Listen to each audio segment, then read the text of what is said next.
Bonjour à tous, hein. Merci beaucoup de participer à ce webinaire. On doit avoir 140 inscrits, hein, donc ce qui est potentiellement un bon succès.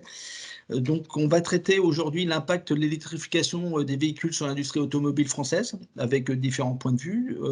Un merci à la PFA et à Marc Mortureux, hein, pour la co-organisation de ce webinaire qu'on effectue en Interpol. Donc, tout d'abord, je vous demande de couper vos caméras, vos micros. Et n'hésitez pas à poser toutes vos questions à l'aide du chat, hein. Donc, dans le chat, vous posez vos questions et ainsi, on pourra y répondre après chaque présentation. Donc, on fera une session de questions-réponses après chaque présentation et l'objectif est réellement d'avoir un webinaire interactif parce que c'est l'opportunité de parler et d'avoir une meilleure vision des choses. Donc, comme je vous disais, ce webinaire fait avec la PFA est organisé en Interpôle, hein. Donc je remercie les autres pôles et filières, hein, dont et les ARIA pour ce webinaire. Donc je vous rappelle, hein, on regroupe ensemble plus de 2000 membres, hein, sur les 4000, je dirais, entreprises de la filière. On anime la filière automobile et mobilité dans chaque région, ou multi-région. On accompagne les projets d'innovation et de performance industrielle. Un de nos objectifs est de booster la croissance des entreprises, qui est quand même l'objectif principal, accompagner à l'Europe l'international et puis de nouvelles formations pour s'adapter aux mutations qu'on va traiter dans ce webinaire. Donc au programme, donc on aura Marc Mortureux, qui est le directeur général de la PFA, qui va nous donner les actualités de la filière. Alors c'est vrai que les actualités l'environnement est plutôt complexe aujourd'hui pour l'industrie automobile, hein. On a beaucoup d'actualités, on a quelque chose de multicouche entre la transition énergétique qu'on va aborder principalement, hein, qui va donner, qui aujourd'hui, transition énergétique, c'est le passage du véhicule thermique au véhicule du type électrique, hein, qui a un impact industriel qu'on va développer, qui a un impact au niveau des consommateurs, hein. On a des baisses de volume automobile depuis 2 ans maintenant. On est dans un contexte post-Covid avec une perturbation liée à la croissance et puis une guerre en Europe qui aujourd'hui perturbe encore plus notre environnement de l'industrie automobile. Ensuite, on aura Alexandre Marian, qui est Managing Director chez AlixPartners, qui va développer une étude qui est vraiment une excellente étude, qui est très bien faite, qui a été commandée par la PFA et qui explique, je dirais, l'impact industriel de cette transition énergétique. Et je pense que c'est vraiment un élément important pour permettre aux entreprises d'élaborer leur stratégie, parce que vous aurez une très belle vision des impacts. Et puis ensuite, on aura une vision un peu différente de Laurent Perron, qui est contributeur au Shift Project et qui travaille chez BDCom, qui va, je dirais, prendre un autre regard sur le même thème, mais en partant de, je dirais, l'urgence climatique. Donc, en premier lieu, je vais laisser la parole à Marc Mortureux, donc directeur général de la PFA, voilà, qui va nous donner les actualités très riches au sujet de la filière automobile française, je dirais, dans ces derniers jours et sur les quelques jours à venir. Marc, je te laisse la parole. Merci beaucoup Vincent, vous m'entendez bien? Donc voilà, quelques mots et d'abord merci, hein, pour donc l'organisation de ce webinaire. Moi, ce que je vous propose, je vais passer assez vite, mais on vous transmettra les slides, comme ça vous permettra de pouvoir les regarder davantage. Donc si c'est possible de passer à la suivante. Je vais commencer évidemment par quelques mots sur l'impact de la guerre en Ukraine, telle qu'on peut l'apercevoir aujourd'hui, hein. Évidemment, la situation évolue rapidement, hein, jour après jour. Nous, on a identifié un peu 4 types d'impact, hein. Il y a évidemment l'impact qui est directement lié aux activités qui se passent en Russie ou en Ukraine. Bon, évidemment, on a Renault dans la filière automobile qui est très lourdement impacté. Après, il y a beaucoup d'autres acteurs de la filière automobile qui sont présents, hein, en Russie ou en Ukraine, mais à des niveaux plus modestes. Vous savez qu'au niveau des sanctions, de toute façon, il y a plus l'autorisation d'importer ou d'exporter des véhicules. Par contre, il y a encore certains types de pièces ou composants qui peuvent l'être. Néanmoins, dans la pratique, c'est assez compliqué à réaliser. Donc, des vraies questions sur la poursuite des activités en Russie. Et puis, comme vous l'avez certainement pas mal vu, une des grandes problématiques à l'heure actuelle, c'est tous les fournisseurs de faisceaux de câbles qui sont en Ukraine et qui fournissent notamment les constructeurs allemands et qui conduisent aujourd'hui à des perturbations importantes sur les productions des véhicules, évidemment qui impactent aussi toutes nos entreprises en France qui travaillent notamment pour les Allemands. Bon, sachant que les constructeurs dits français sont moins dépendants des faisceaux de câbles venant d'Ukraine, même si ils le sont quand même un petit peu. Après, il y a évidemment tout le problème des flux de matières premières et d'énergie qui viennent d'Ukraine ou de Russie. C'est des importants pourvoyeurs d'un certain nombre de matières premières.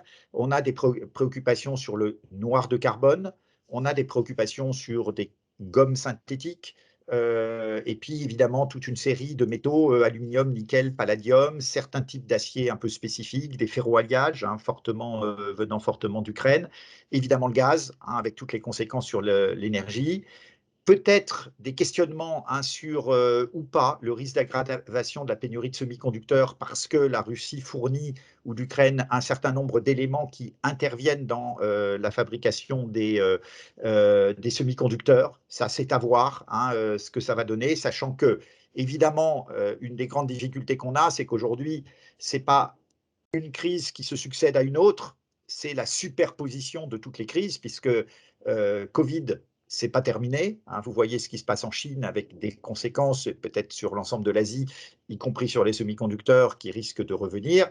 Les semi-conducteurs, donc ça continue, plus le conflit en Ukraine. C'est vrai que c'est la somme des trois. Et une des grandes problématiques, c'est qu'on était déjà sur une situation très très forte tension. Et donc ce conflit en Ukraine rajoute des éléments supplémentaires. Et ce qui conduit, et ça c'est malheureusement une certitude, aujourd'hui à une accentuation très très forte de la pression inflationniste sur tous les cours des matières premières et évidemment de l'énergie, qui a des conséquences majeures sur toute une série d'entreprises de la filière et qui va même jusqu'à ce que certaines entreprises, par exemple dans le domaine de l'acier, finalement arrêtent d'eux-mêmes leur production parce que l'équation économique n'est plus tenable et du coup ça va aggraver les risques de pénurie.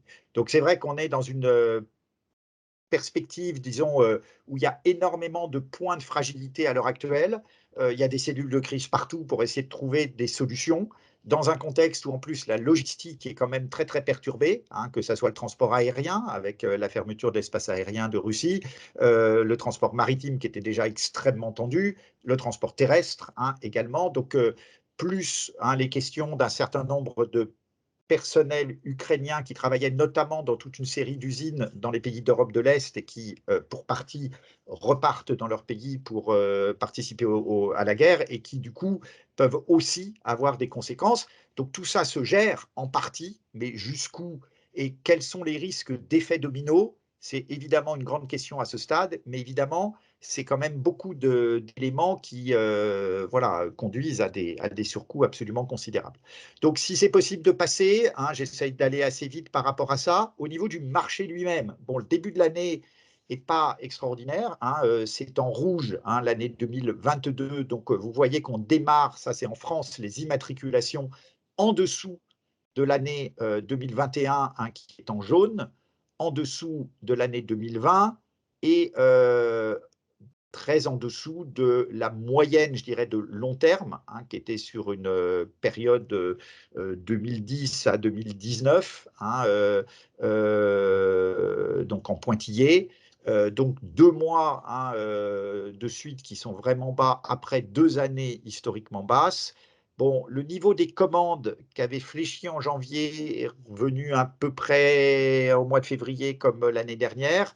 On a évidemment des grandes interrogations sur l'impact du conflit en Ukraine aujourd'hui et des hausses de toutes les cours de matières premières et autres et tous les débats sur le pouvoir d'achat, sur le fait que dans le futur, hein, on pourrait avoir un vrai fléchissement des commandes, hein, compte tenu de ce contexte, hein. Et puis, évidemment, le marché, globalement, il reste avant tout affecté par un problème d'offre, hein, puisque le portefeuille de commandes, lui, reste pour le moment encore assez important.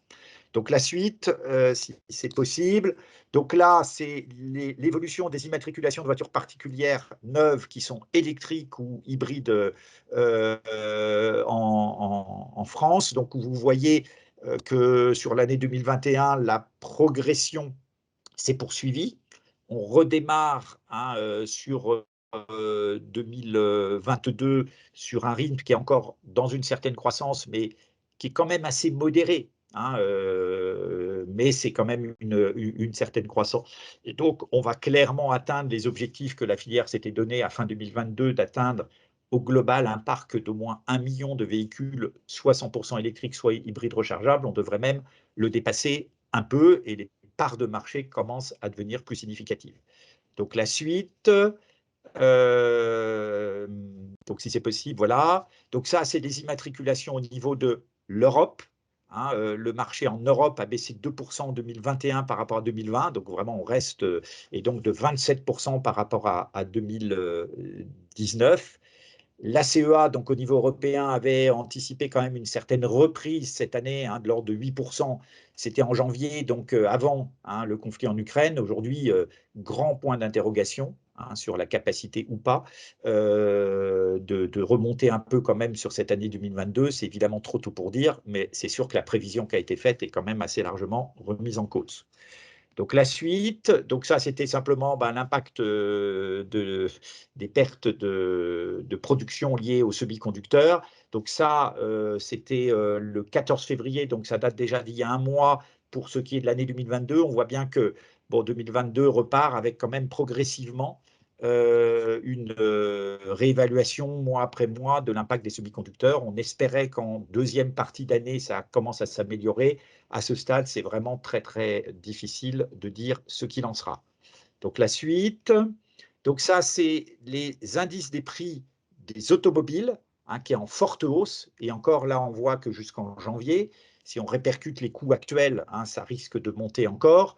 Vous l'avez vu de toute façon, hein, on est dans une logique où la pénurie, hein, de l'offre de véhicules a conduit d'ailleurs à mettre fin, hein, à beaucoup de rabais et donc une augmentation, hein, des prix des automobiles, avec voilà, la question, hein, quand même du fait que le consommateur n'a pas une très grande élasticité dans le budget qu'il peut consacrer à l'automobile, tout compris, hein, avec les carburants.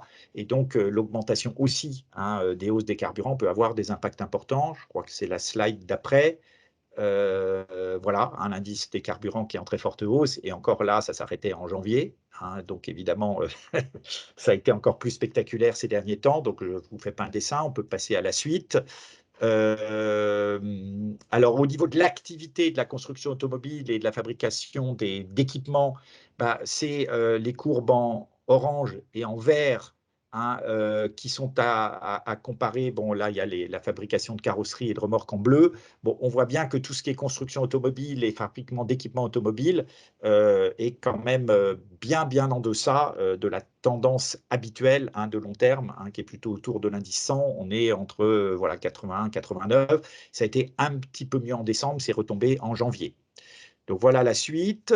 Donc les hausses des matières premières et de l'énergie, je ne vous fais pas un dessin, et là encore une fois, on n'est que jusque en décembre ou janvier, hein, donc bon, voilà, ça a beaucoup augmenté. Il y a évidemment en ce moment un phénomène de spéculation, hein, qui est quand même assez problématique, mais qui, on peut l'espérer, ne sera pas durable. Mais il y a aussi une tendance de fond, et tout ce qui va vers la neutralité carbone et la transition énergétique, au-delà des aspects très conjoncturels, conduit à une telle demande qu'effectivement, il y a une tendance à la hausse des cours qui sont très importants. La suite, donc ça, c'était juste pour montrer qu'avant même le début du conflit en Ukraine, il y avait des tensions d'approvisionnement extrêmement importantes, hein, dans l'automobile, hein, qui ressort de loin en tête sur la part des entreprises qui indiquent avoir des difficultés d'approvisionnement. C'est clair que ce qui se passe en ce moment ne fait qu'aggraver, disons, cette préoccupation. Donc la suite. Pour finir, voilà, sur les aspects un peu conjoncturels, on voit là simplement la question, disons, des problèmes de trésorerie des entreprises et ETI. On voit bien qu'il y a là, et ça c'est d'ordre général, aujourd'hui, depuis début mars, une très forte tendance, disons, des trésoriers des entreprises, hein, c'est une question d'opinion là à ce stade, qui donc indique qu'il prévoit des difficultés de trésorerie dans les mois à venir. Donc voilà, c'est un élément évidemment complémentaire et c'est sûr qu'on voit bien spécifiquement sur la filière automobile, après 2 années historiquement basses avec des grandes difficultés pour répercuter les hausses de cours des matières premières, on a quand même aujourd'hui pas mal d'entreprises qui se retrouvent en situation de trésorerie tendue, d'où un certain nombre de demandes que nous faisons dans le cadre du plan de résilience qui est en cours de discussion avec le gouvernement. Il y a ce qui concerne l'activité partielle de longue durée.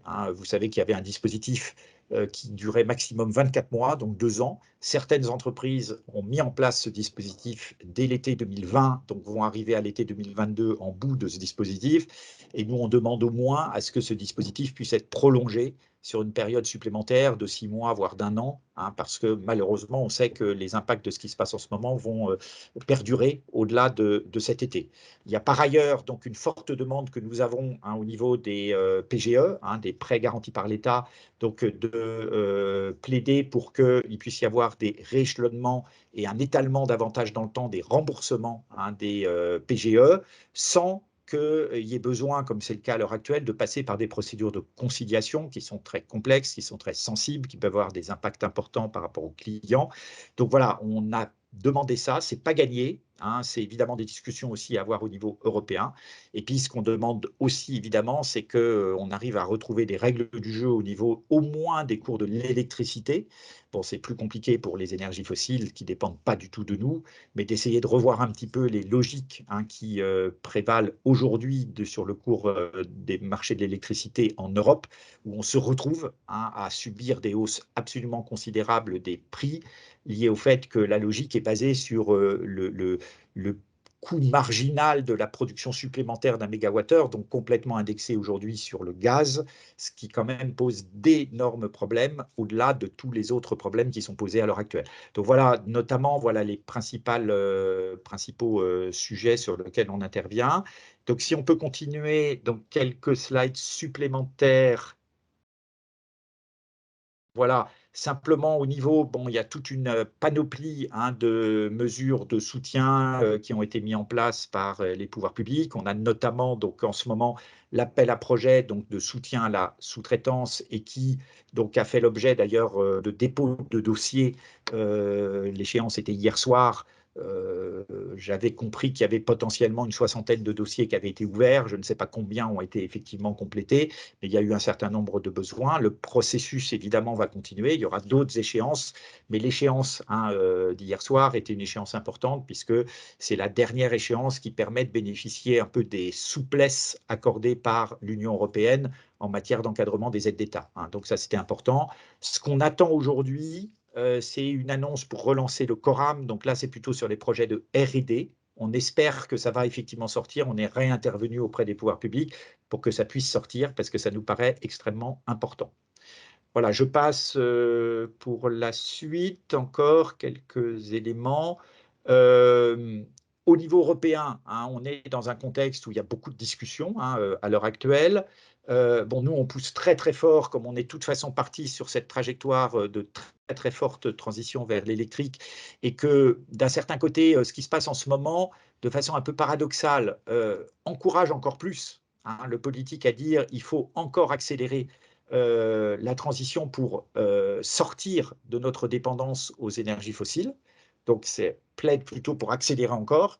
Mais d'un autre côté, ce qui se passe en ce moment rend plus compliqué la réussite de cette transition parce qu'il y a un processus inflationniste qui est extrêmement quand même compliqué à gérer en termes d'acceptabilité pour les populations. Il y a un vrai sujet par rapport à ça. Donc on est un peu dans cet ensemble. En tout état de cause, pour nous, il y a tout ce qui est infrastructure de recharge électrique et hydrogène qui est extrêmement important pour nous. Et là, on se bat pour que les ambitions au niveau européen soient suffisamment élevées. En ce qui concerne la trajectoire sur le CO2 et la transition vers les véhicules électriques, bon, nous, on est plutôt dans une logique de dire c'est pas dans la tempête qu'il faut changer le cap, hein. Le cap, il existe, il est tourné vers la neutralité carbone et ça, il faut qu'on maintienne ce cap. Par contre, il faut qu'on revoie assez clairement quand même les modalités, notamment par rapport à la perspective, hein, qui serait, ce qui est sur la table à l'heure actuelle, de mettre fin totalement à tout véhicule qui ne soit pas 100% électrique en 2035, ça nous paraît à ce stade très prématuré de s'engager, disons, là-dessus. Donc nous, on est plutôt sur la logique de dire, OK, on est engagé sur une trajectoire extrêmement ambitieuse pour atteindre le moins 55% d'émissions de CO2 en 2030 par rapport au moins 37,5 qu'on avait à l'heure actuelle. Donc il y a une vraie accélération. Il faut absolument qu'on s'organise pour être capable de tenir cette trajectoire. Mais revoyons-nous en 2027-2028 pour voir où on en sera avant de fixer des objectifs pour 2035 et en particulier de décider, hein, de définitivement finalement arrêter toute innovation et toute solution technologique éventuelle qui ne soit pas du 100% électrique.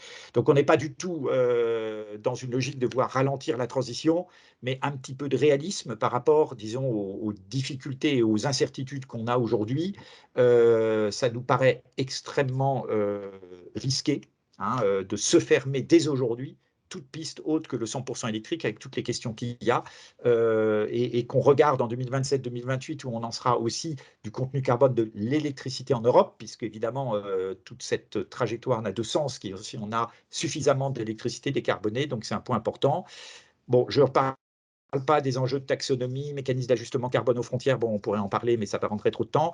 On est aussi, disons, préoccupé sur le contenu de ce que sera la norme Euro 7 pour justement permettre aux constructeurs dont on voit que leur objectif, c'est d'aller le plus vite possible vers le 100% électrique, mais néanmoins, est-ce que ça répondra aux besoins des consommateurs? C'est pas gagné, et donc de garder quand même aussi des possibilités, hein, de technologies d'hybrides rechargeables avec des carburants d'ailleurs qui peuvent être de plus en plus bas carbone, hein, qui peut être quand même une solution au moins de transition un peu longue qui peut avoir quand même toute sa place.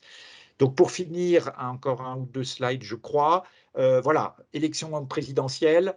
On a eu donc une audition des candidats lundi ou de leurs représentants, hein, qui était plutôt intéressant, et on sent quand même qu'il y a un assez large consensus pour dire l'industrie automobile, elle reste absolument centrale et incontournable si on veut garder une industrie tout court, hein, en France. Donc il y a un vrai soutien par rapport à ça. Euh, on a fortement porté, disons, pour nous, les enjeux de compétitivité, hein, que si on veut véritablement faire de la transition vers l'électrique une stratégie de rebond, hein, pour de la production en France, il faut absolument qu'on traite ce sujet de handicap de compétitivité. Donc, c'est ce qu'on porte, hein, des zones franches type zone Green Deal, c'est-à-dire comment vraiment créer les conditions d'attirer des investissements massifs sur les nouvelles chaînes de valeur dans des territoires, hein, qui nécessitent effectivement ces investissements et que pour ça, on a besoin, voilà, de retrouver des conditions de compétitivité dans une concurrence qui est extrêmement dure, hein, aujourd'hui au niveau de l'ensemble de l'Europe et je dirais plus globalement de l'ensemble du monde. Préserver la neutralité technologique, hein, ce que j'évoquais, accompagner massivement les entreprises et les salariés qui vont être impactés parce qu'elles vont l'être fortement. Donc voilà, on a besoin de ça. Et puis ces enjeux de souveraineté, on n'aura jamais un rapatriement de l'ensemble des éléments, mais qui est véritablement une meilleure intégration des chaînes de valeur, hein, dans le futur sur les batteries, l'hydrogène, l'électronique et notamment l'électronique de puissance, les enjeux de connectivité. Donc là, il y a besoin de soutien et d'accompagnement pour véritablement permettre de faire tous ces investissements. Donc voilà, je crois que c'est terminé, Vincent. Voilà, hein, rapidement sur un peu ce panorama. Merci beaucoup, Marc. Merci, hein, c'était très riche et beaucoup d'informations et beaucoup d'actualités. Donc, on va prendre des questions. Je ne sais pas s'il y a quelques questions par rapport à ce qui vous a été présenté. Hein, donc, mettez-les dans le chat ou puisque vous ne l'avez pas mis, vous pouvez prendre la parole. N'hésitez pas à lever la main si vous voulez prendre la parole. Autrement, on peut passer aux présentations suivantes.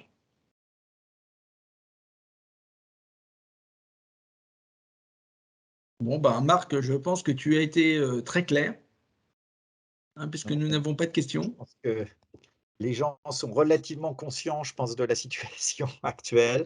Mais en tout cas, moi, toujours très utile d'avoir vos retours, hein, aussi, vos préoccupations. Moi, j'ai entendu ce matin qu'une autre préoccupation qui va arriver, c'est peut-être les problèmes de fourniture d'ammoniac, hein, pour l'AdBlue. Enfin voilà, on voit qu'il y a plein de sujets qui peuvent quand même poser des questions. Et je pense que toutes les semaines, on va avoir, voilà, des actualisations de la situation, hein. Voilà. Bon, bah, si on n'a pas de questions, ce qui m'étonne un petit peu parce qu'il y a eu on pouvait soulever beaucoup de choses. J'avais une question par ailleurs, Marc, je vais te la poser parce qu'on me l'a posée récemment, en termes de borne de recharge, qui est, quand même présentée comme un frein pour, l'électrification du parc, est-ce que tu peux en dire 2 mots par rapport à ces ambitions et du réel besoin pour pouvoir avoir un parc automobile, réellement autonome, à travers la France et l'Europe? Oui, bah, globalement déjà, hein, je vous rappelle qu'on avait, on s'était engagé réciproquement entre l'État et la filière, hein, nous d'atteindre le 1 000 000 de véhicules et l'État de créer les conditions pour atteindre les 100 000 bornes de recharge accessibles au public, hein. Évidemment, il y a par ailleurs toutes les problématiques des bornes de recharge dans les copropriétés et dans les entreprises, et cetera. Globalement, c'est vrai qu'il y a à la fois eu beaucoup de choses qui se sont développées depuis 1 an, hein. Il y a eu une très forte accélération, mais on est quand même très en retard par rapport à l'engagement de 2018, alors que dans le même temps, tout s'accélère. C'est-à-dire, on est plutôt dans une logique où côté filière automobile et constructeurs, ça va plus vite, et côté bande de recharge, ça va plus lentement. Juste pour vous donner un ordre de grandeur, il y a une étude qui a été sortie par McKinsey en lien avec les différentes associations, dont nous, sur un peu les besoins en Europe, et ils mettent en évidence qu'il faut, à partir d'aujourd'hui, multiplier par 7 le rythme de mise en service de nouvelles bornes de recharge pour atteindre les objectifs de 2030, de passer de 2000 nouvelles bornes de recharge par semaine en Europe à 14 000. Ce défi est gigantesque parce que il y a effectivement, bah, petit à petit, il y a de la demande, donc il y a des acteurs privés qui se positionnent, mais néanmoins, il y a plein de freins parce que déjà, les bornes de recharge sont soumises, comme la filière automobile et plein d'autres, à des freins liés aux pénuries de semi-conducteurs, hein, par exemple, parce qu'on a du mal à trouver suffisamment de monde pour faire les installations, hein, les installateurs, parce qu'il faut qu'Enedis, hein, se mobilise pour effectivement assurer les raccordements et apporter la puissance nécessaire. Et ils font des choses, hein, mais c'est quand même, tout ça est assez long, parce qu'on a des problèmes de foncier, etc.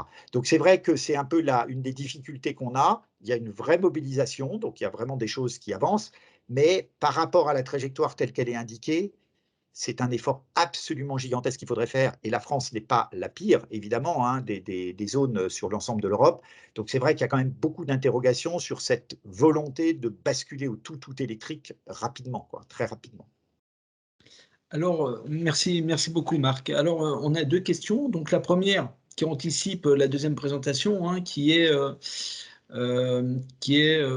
alors, les questions arrivent, hein, est-ce que cette vision de l'impact industriel et de cette stratégie française, qui en est associée est applicable au transport lourd du type bus et camions, aussi bien en termes d'infrastructures de recharge que de véhicules? Alors, on voit bien que sur le véhicule industriel, on est dans un état de maturité qui est un petit peu moindre, c'est-à-dire sur le véhicule léger, ben maintenant, ça y est, tout le monde il y a un fort consensus sur le fait qu'on va vers l'électrique pour une très très grande part. C'était un peu moins évident pour le véhicule industriel. Il y a des constructeurs qui ont beaucoup fait l'option, disons, du gaz, hein, qui était une alternative au moins, disons, temporaire. Quand on voit les augmentations considérables du prix du gaz, du coup, ça repose quand même un peu des questions. Et en tout cas, moi, ce que je vois, il se trouve que j'étais chez Renault Trucks lundi, hein, qui organisait une journée complètement sur tout leur engagement vers le véhicule industriel électrique. En tout cas, voilà, on sent bien qu'il y a une vraie volonté maintenant de constructeurs et beaucoup de constructeurs au niveau européen maintenant d'investir massivement vers des véhicules industriels électriques, y compris sur des gammes à 26 tonnes, voire au-delà, alors qui nécessitent effectivement des infrastructures lourdes, hein, qu'il faut, là pareil, on a la même problématique, hein. Alors tant que c'est pour de la gestion de flotte en urbain ou périurbain, comme on est dans du professionnel, bah, il peut y avoir des stations, hein, qui sont mises en place par les professionnels eux-mêmes et ça pourra fonctionner. quand on voudra aller un peu plus sur le véhicule industriel longue distance, là va se reposer toutes ces questions avec des puissances à installer qui sont absolument considérables sur les grands axes autoroutiers ou routiers. Donc oui, on a un peu cette même problématique, un peu décalée hein, en termes de timing. Merci Marc. On a plusieurs autres questions maintenant. C'est par rapport aux entretiens, aux auditions de lundi dernier, comment voyez-vous les conséquences de la politique anti-voiture menée par de nombreux politiques et dans le débat public? Donc ça m'a fait sourire, ça me fait penser à quelqu'un en particulier, mais je vais te laisser répondre.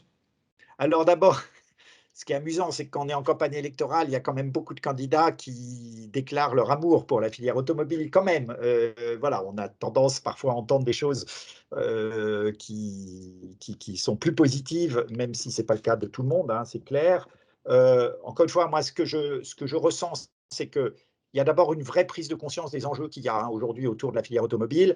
On sent bien qu'il y a, voilà, le truc est parti.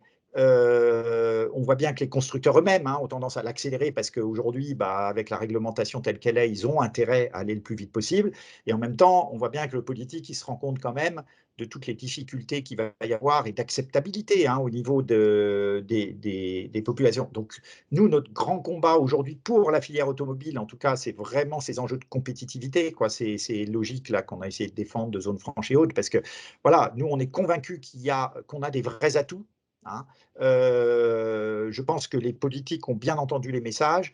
Après, on voit bien qu'on se heurte à des règles du jeu au niveau de l'Europe qui sont assez compliquées. Et puis, on se heurte aussi, il faut quand même le reconnaître, aujourd'hui, il y a un gouvernement qui a mis beaucoup d'argent dans le quoi qu'il en coûte pendant 2 ans et qui maintenant a des marges de manœuvre qui sont très limitées. Donc, il va falloir en même temps cibler, et c'est d'ailleurs un peu nos propositions, hein, vraiment de cibler pour qu'on arrive à bien réinvestir dans les nouvelles chaînes de valeur. Mais c'est vrai que le quoi qu'il en coûte, on le voit bien dans les discussions sur le plan de résilience, c'est terminé. Hein, on n'est plus tout à fait là-dedans. Donc voilà, alors après le car bashing, moi j'ai été pas mal aussi dans le domaine de l'agroalimentaire où c'est pareil, le food bashing, enfin voilà, on est dans un pays où de toute façon on adore le bashing surtout. Bon, moi ce que je pense c'est que de toute façon, les gens ils ont besoin quand même encore de se déplacer et pour beaucoup d'entre eux, l'automobile sera un peu incontournable. Alors après, il peut y avoir différentes formes, ça ne sera pas que de la propriété, mais de toute façon, il y a encore un avenir, à mon avis, considérable. Et on voit bien d'ailleurs, tous les plus puissants acteurs du monde entier s'investissent beaucoup dans ces nouvelles mobilités, dont l'automobile. Donc on voit bien que ça a de l'avenir. Après, voilà, la question, c'est quelle est la part que nos acteurs vont réussir encore à capter dans le futur. Mais voilà, je pense que de toute façon, on aura toujours quand même besoin de l'automobile. Alexandre Marian évoquera hein, après la question un petit peu de nos visions sur la façon dont le volume hein, de marché automobile peut évoluer et peut effectivement évoluer à la baisse, mais il restera quand même une activité très importante. Quoi. Merci beaucoup, Marc. Alors, j'ai une autre question. Tout à l'heure, tu as entrouvert une porte, donc quelqu'un l'a bien vu. Quand vous dites que les choses pourraient être adaptées pour le cap 2035, pensez-vous qu'il pourrait y avoir des adaptations au retour en arrière en 2028 en Europe ou c'est définitif? Donc, je pense que c'est par rapport aux objectifs CO2, le Fit for 55. Oui, alors oui, tout à fait. Alors, moi, je ne crois pas du tout quand on a des clauses de revoyure que c'est l'occasion de revenir en arrière. Ça, moi, je n'y crois pas. Donc, nous, en fait, notre position, c'est de dire, on a une trajectoire à 2030 qui est quand même extraordinairement exigeante et de toute façon, il faut y aller. Hein, de toute façon, on n'a pas le choix. Et honnêtement, les constructeurs se sont déjà organisés pour ça. Hein. Par contre, au-delà de 2030, compte tenu des incertitudes qu'il y a à l'heure actuelle, soit à ce stade, on n'indique rien, et on se donne hein, un rendez-vous en 2027-2028 pour faire le point en analyse de cycle de vie de où on en est hein, sur les différents paramètres qui interviennent dans la contribution hein, en termes d'émissions de CO2, dont l'énergie hein, et la teneur notamment carbone de l'électricité. Et sur cette base-là, on décide de quels objectifs pour 2035 et au-delà.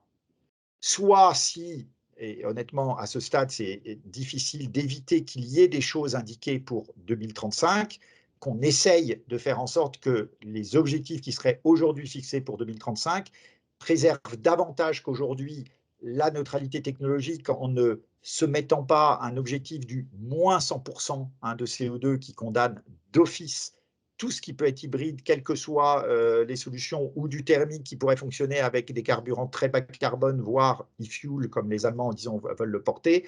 À ce stade, il nous semblerait nécessaire, voilà, de se donner un rendez-vous, 2027-2028, où on en saura quand même un peu plus de là où on est, sachant que ceci ne veut absolument pas dire que ça conduirait les constructeurs à lever le pied. De toute façon, c'est leur intérêt d'aller le plus vite possible. Donc voilà, c'est ce qu'on essaye un peu d'expliquer, dans la mesure où il y a tellement d'incertitudes aujourd'hui, les hausses de coûts sont tellement considérables à l'heure actuelle, et après on va voir comment ça va évoluer dans le temps, parce que là on est dans la crise, il y a de la spéculation et autres, mais c'est des milliers d'euros supplémentaires aujourd'hui sur les véhicules, quand on répercute les coûts des matières premières et de l'énergie, plus pour le consommateur le coût du carburant, voire de l'électricité demain. Donc c'est vrai que tout ça nécessite un peu de pragmatisme, mais évidemment sans du tout remettre en cause, en tout cas pour nous, on n'est pas dans le discours, faut remettre en cause la trajectoire de transition énergétique. Mais soyons un peu pragmatiques et réalistes et voyons en 2027-2028 où on en sera précisément des différentes briques qui conduisent en analyse de cycle de vie et pas uniquement sur une petite partie qui est enfin, aujourd'hui importante, mais qui le sera de moins en moins, qui est uniquement les émissions à l'usage, ayons, disons, un raisonnement qui soit plus global, parce que notre objectif, in fine, c'est quand même la baisse la plus forte et la plus rapide possible des émissions de CO2 globales. Merci beaucoup. C'est vrai qu'aujourd'hui, les objectifs, c'est plus à l'usage que le cycle de vie global. Alors, une dernière question, parce que là, on est juste en termes de timing, qui est une question habituelle sur les biocarburants. On a un petit peu parlé. Donc, l'Italie et l'Allemagne poussent pour conserver des moteurs thermiques avec des biocarburants peu polluants, d'après leurs données, où le cycle de vie n'est pas toujours très clair aussi avec les biocarburants. Et donc, et la France, ne serait-ce pas une solution pour cette période de transition avec des coûts mieux maîtrisés? Alors, nous, les biocarburants, ça fait partie évidemment de la panoplie, et dans notre logique de diversité de solutions technologiques, ça en fait partie. Là où c'est un petit peu ambigu, c'est que les Allemands, ils ouvrent une porte effectivement pour les véhicules thermiques après 2035, mais uniquement 100% e-fuel, c'est-à-dire vraiment zéro émission de carbone globale sur l'ensemble du cycle. Ça paraît quand même assez compliqué, parce que c'est extrêmement coûteux, c'est de refaire finalement du carburant liquide à partir de l'électricité où on fait de l'hydrogène, et de l'hydrogène ensuite on va recombiner avec du carbone pour refaire des carburants liquides. C'est quand même en termes d'équation énergétique, c'est pas gagné. Donc voilà, il y a des débats. Nous, pour le coup, on a pris une position commune avec les Allemands, VDA et PFA, justement pour plaider ensemble à garder de la diversité de solutions qui peuvent être effectivement biocarburants, e-fuel, qui peuvent être donc hybrides rechargeables, les deux allant d'ailleurs en partie ensemble, avec des postures de notre côté d'ailleurs de dire les hybrides rechargeables n'ont de sens que si elles sont correctement utilisées. Et donc on est en même temps, disons, sur un discours très clair sur le fait qu'on est prêt à ce qu'il y ait des mesures très strictes sur le fait que les avantages fiscaux qui peuvent être associés aux hybrides rechargeables, notamment la TVS qui est payée chaque année, que les exonérations soient liées à la réalité d'une utilisation importante en mode électrique pour que l'hybride rechargeable ait son sens. Et on pense qu'avec le développement des réseaux de bornes de recharge, c'est tout à fait faisable, et aussi par l'évolution des générations de véhicules hybrides rechargeables, où la part d'autonomie de la partie électrique devient plus importante. Donc voilà, faut qu'on soit responsable en même temps dans la palette effectivement de l'offre qui doit rester un peu ouverte si on veut répondre un peu à la diversité de tous les usages. Voilà. Très bien, merci beaucoup Marc. On a encore d'autres questions qui sont arrivées. Je pense qu'on pourrait faire à l'infini avec toutes les questions, notamment un intérêt important sur les bornes de recharge, qui est quand même une activité, qui est quand même une activité importante et qui est, je dirais, en parallèle avec l'industrie automobile, puisqu'on ne touche pas sur l'automobile, mais plutôt sur l'accessoire, donc qui est intéressant, donc comment être impliqué, etc. McKinsey, les rapports, on les trouve sur Internet, ceux qui sont publics, vous pouvez trouver facilement sur le site. Oui, c'est ça, c'est sorti il n'y a pas longtemps, donc c'est disponible. Donc, je vous invite à y aller. Et puis également, on demande quelques prévisions de volume, mais vous allez sur le site de la PFA et vous avez notamment des communiqués et des dossiers de presse mensuels qui vous donneront pas mal de données avec des perspectives. Bon, Marc, merci beaucoup. Là, on va passer, je vais donner la parole à Alexandre pour nous parler de l'impact de la transition énergétique. Vous m'entendez? Très bien. Vous Pour voyez mon l'instant, écran également? très bien. Merci beaucoup Alexandre. Donc Alexandre, qui est d'Alex Partner, va nous parler de cette étude très riche et vous allez voir, vous aurez beaucoup de données pour faire votre stratégie. Merci Alexandre, je te laisse la parole. Oui, Juste bonjour à avant, tous. Alexandre, juste Oui. une toute petite info, puisque je viens de la voir.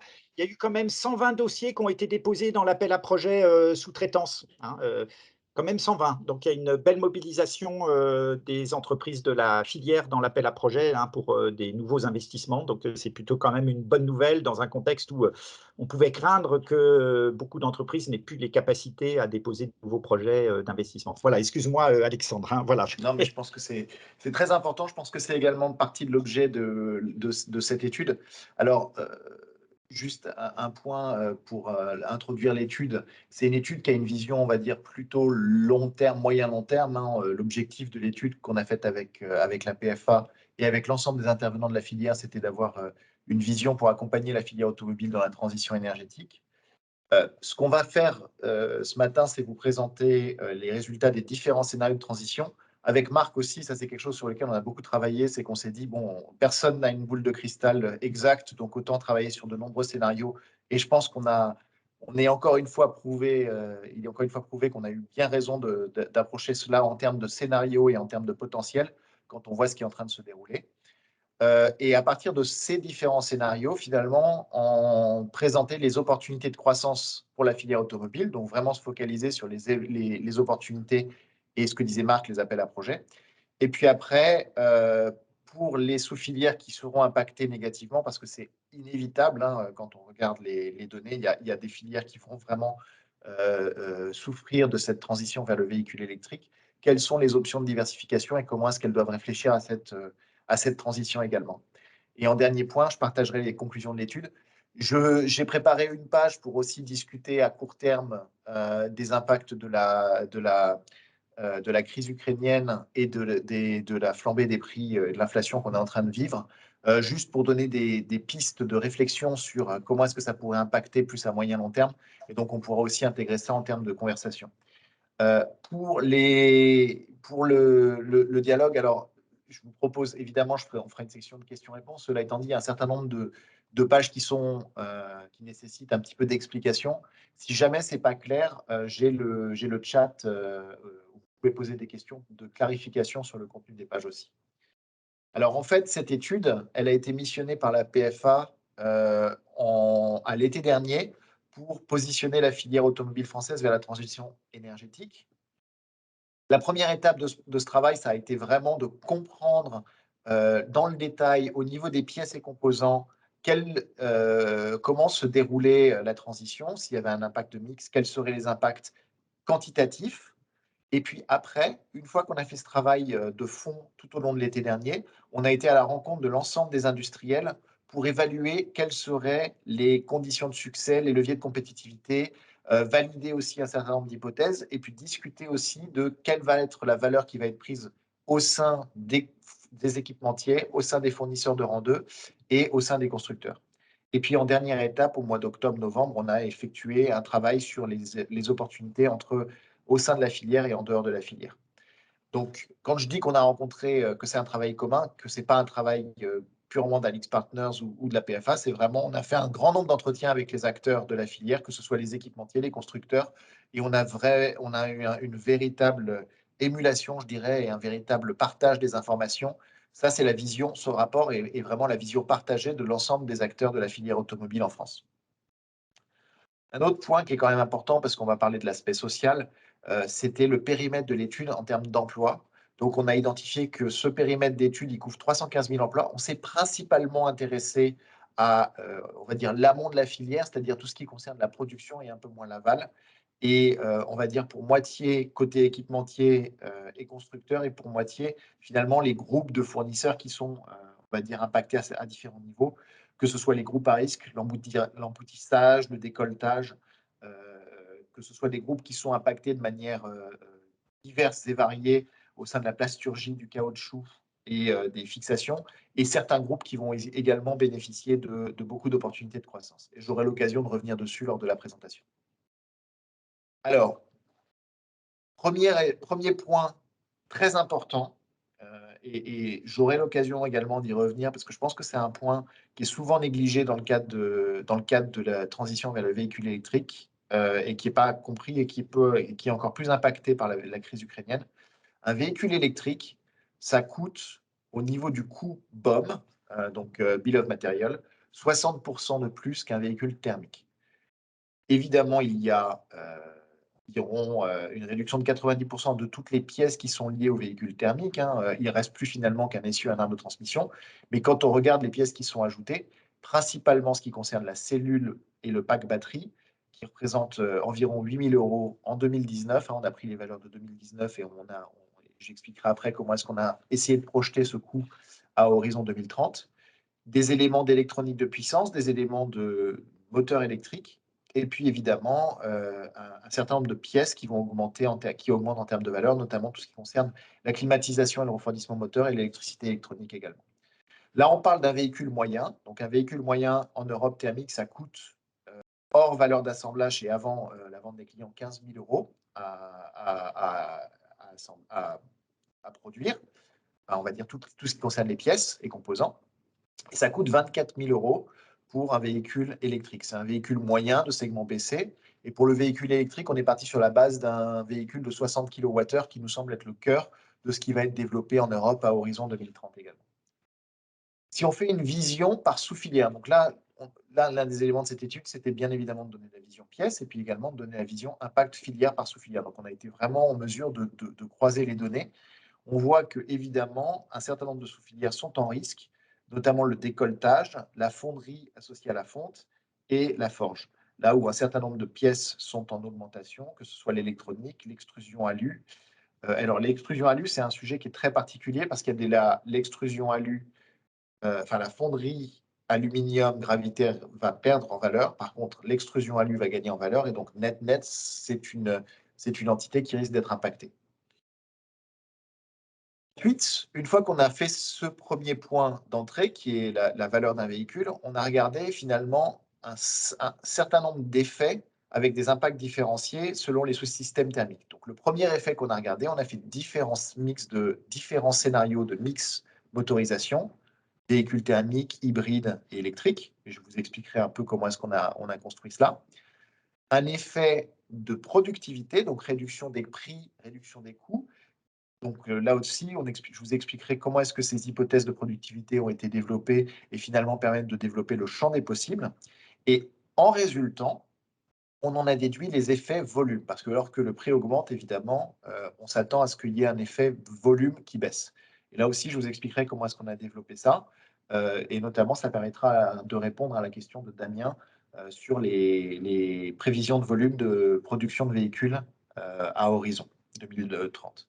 Et enfin, il y a deux effets qui ne sont pas des effets de volume ou d'impact, mais qui sont des effets de partage de la valeur. Le premier, c'est l'internalisation entre les constructeurs, les équipementiers et les fournisseurs de rang 2 et 3. Et un autre impact qui est lié aux besoins de productivité, qui est le fait que si on a besoin d'aller plus vite pour réduire les coûts, il est possible de pousser les activités en dehors de la France, dans les pays à bas coût, pour un certain nombre de pièces. Voilà. Donc, les 4 scénarios de mix qu'on a considérés sont finalement un scénario qui permet d'atteindre le Fit for 55, qui était le scénario de référence sur lequel on a travaillé avec la PFA, avec environ 50% de véhicules électriques à batterie, 20% de véhicules hybrides et 10% de véhicules hybrides non rechargeables, auto-rechargeables, et donc 20% de véhicules thermiques. Donc ça, c'est l'hypothèse centrale de référence qui permet de tenir les engagements du Fit for 55. On a à droite un scénario qui est plus conservateur, qui est finalement une vision, ce qu'on juge un petit peu plus plausible du côté d'AlixPartners, parce qu'on pense que la transition, elle risque de ne pas être acceptée du côté des clients. Et encore une fois, j'aurai l'occasion de revenir dessus, notamment lorsqu'on voit les éléments d'inflation et de composants. Donc là-dessus, on est plus sur une base de 36% de véhicules électriques à batterie, 10% de véhicules hybrides rechargeables, 20% de véhicules hybrides et on va dire un tiers de véhicules thermiques. Et puis à gauche, on a fait deux scénarios. Un scénario où on a un mix accéléré qu'on pense très, très agressif, plausible mais très agressif, avec 60% de véhicules électriques à batterie. Et puis, alors, un scénario qu'on juge pas plausible, mais qu'on a quand même testé pour s'apercevoir des impacts que ça pouvait avoir, c'était finalement une transition intégrale à horizon 2030 vers un véhicule électrique à batterie. Donc ça, on pense que c'est pas plausible, mais ça nous permet quand même de simuler les impacts si on va très très vite vers cette solution-là. Le deuxième élément qui a été pris en compte en termes de productivité, de scénario, c'est la productivité. Donc, ce qu'on a pris, c'est 3 niveaux de productivité. Un scénario de référence qui correspond à ce que les constructeurs et les équipementiers ont été en mesure de faire depuis une quinzaine d'années, c'est-à-dire une productivité historique de l'ordre de 0,8% par an, ou 8% sur la période des 10 ans qui sont à venir. Sur les parties liées aux véhicules thermiques, en fait, là, on est un petit peu moins agressif et on pense que ce qui est atteignable, c'est plutôt 0,5% par an ou 5% sur la période de 2020 à 2030. Et puis, de la productivité, là, on s'est accordé avec les constructeurs et les équipementiers sur des productivités sur la partie batterie et cellules, ainsi que sur l'électronique de puissance. Donc, les batteries, les cellules, les 8 000 € que je vous présentais plus tôt, on pense qu'à horizon 2030, on réussira à les réduire de moitié, à environ 4 000 €. Et sur la partie électronique de puissance, on pense qu'on est capable, avec beaucoup d'intégration, de développement, de réduire de 20 à 30% la valeur des éléments d'électronique de puissance. Ça, c'est le scénario de référence.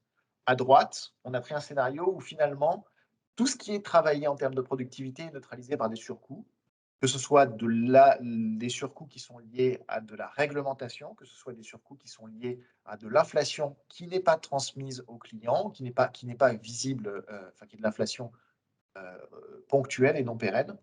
Et puis à gauche, là, c'était aussi un scénario où en fait, il y a des objectifs très ambitieux de productivité, donc une hausse pour limiter la hausse des coûts moyens d'un véhicule à environ 500 €, ce qui permet de limiter la baisse des volumes et qui est finalement une ambition de 15 à 30% de productivité pour limiter les hausses côté client.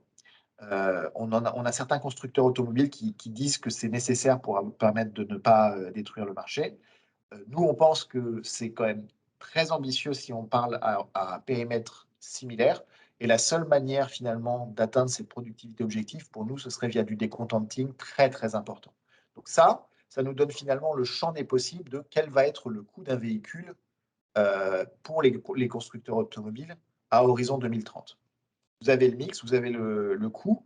Cela nous donne finalement des hausses moyennes de coûts pour les constructeurs, ce qui va se traduire par des hausses moyennes de prix, et par conséquent, ce qui nous donne des impacts volume de référence. Donc nous, en fonction d'un certain nombre de paramètres, et notamment l'élasticité prix, qui permet de dire, bon, bah, si le prix augmente pour les clients, voilà comment les volumes sont impactés, ainsi qu'un accroissement attendu des importations hors d'Europe et une baisse des volumes liés aux nouveaux modes de consommation, on arrive à des baisses de 10% de volume dans le scénario de référence.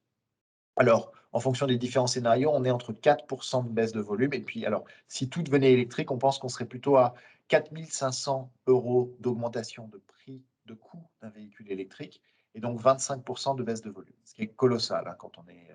Donc on pense que le volume de référence est plutôt de l'ordre de 10% de baisse de volume.